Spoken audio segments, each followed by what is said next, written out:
everybody, Joe here. Thanks for joining me for Monday Morning Coffee. I'm coming to you from, well, trying to be sunny Scranton, Pennsylvania for a really different kind of reason. In fact, it actually snowed overnight. See, there's my car with some snow on top. I'm actually on what I would call, I guess a retreat. I'm staying in a hotel for a couple of nights to work on some music and to work on some writing. But I couldn't come without a camera at all, so I've just brought one camera. I bought my OM5 with my little pancake lens. I also have a wide-angle lens with f1.8. Should something interesting present, because what I'm after is Scranton is the home to something called Steamtown. It's part of the National Park Service, and it features steam trains, and I'm a big train fan. So I'm gonna go visit that, visit some model train shops, and then split that between my time in the hotel where I'm gonna write and work on music. So let's go out there and see what we can find.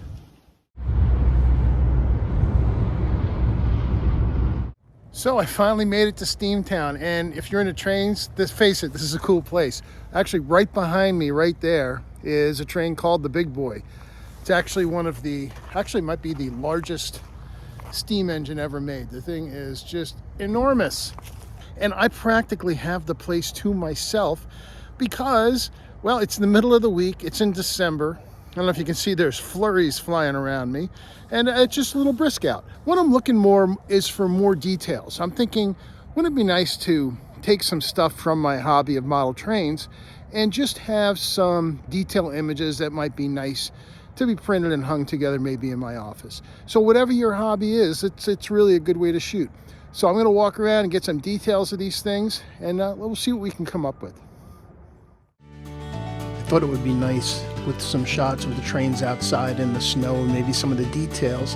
And I thought it might be an interesting collection of things that just talked about trains. And some of these engines were very beautiful.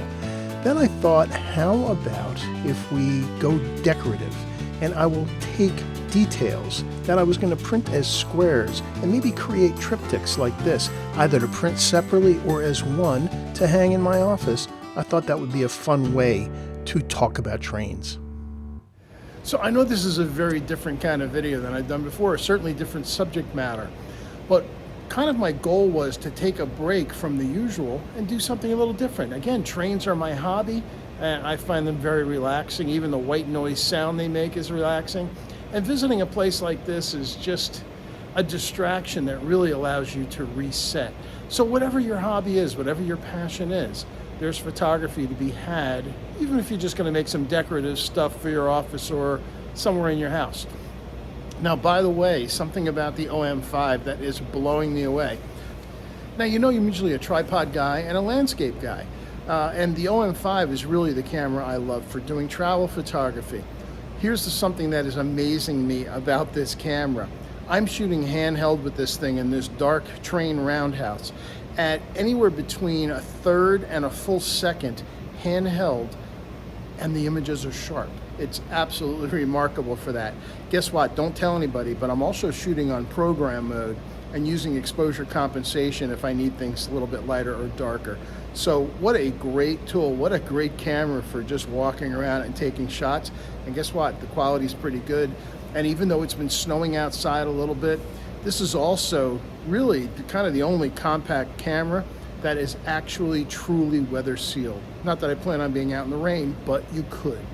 So that's it for today. Hope you enjoyed that little bit of a diversion. Thanks for watching, and I'll see you online again soon. Bye-bye.